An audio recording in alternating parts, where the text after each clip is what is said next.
వ్యాప్తంగా పంటల నమోదు 98% పూర్తయిందని, జిల్లాలో పంటల నమోదు కార్యక్రమం 98% పూర్తయిందని జిల్లా వ్యవసాయాధికారి దేవకుమార్ తెలిపారు.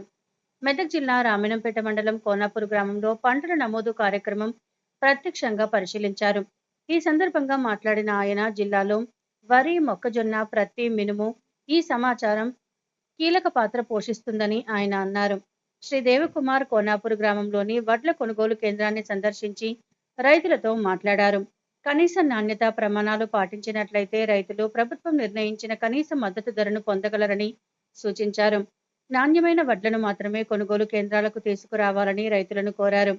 ఈ కార్యక్రమంలో ఇన్ఛార్జ్ సహాయ వ్యవసాయ సంచాలకుడు రాజనారాయణ, నిజాంపేట మండల వ్యవసాయాధికారి సోమలింగారెడ్డి, సాంకేతిక వ్యవసాయాధికారి యాదగిరి, వ్యవసాయ విస్తరణాధికారి ప్రవీణ్, సిఇఓ మల్లారెడ్డిలు పాల్గొన్నారు. మెదక్ జిల్లా రామాయంపేట కోనాపూర్ గ్రామంలో పంట నమోదు పరిశీలించడానికి రావడం జరిగింది.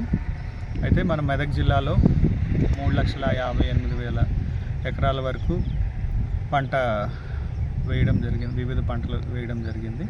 అందులో వరి 3,02,470 ఎకరాల దాకా వేయడం జరిగింది. అయితే ఈ పంట నమోదు కార్యక్రమంలో వివిధ గ్రామాల్లో ఉన్న వ్యవసాయ విస్తీర్ణ అధికారులు ప్రతి గ్రామం, ప్రతి సర్వే నంబర్, ప్రతి పొలం సందర్శించి వారి పంట నమోదు చేయడం జరుగుతుంది.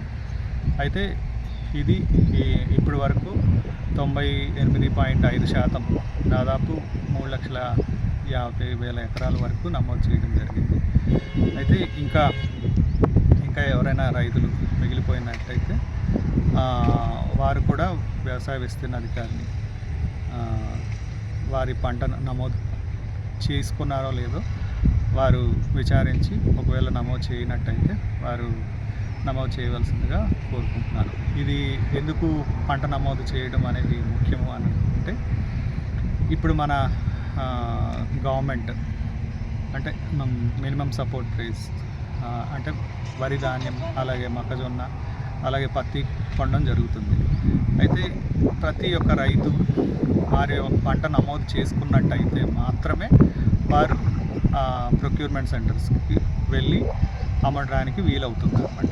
కాబట్టి ప్రతి ఒక్క రైతు వారి పంట నమోదు చేసుకుని ప్రొక్యూర్మెంట్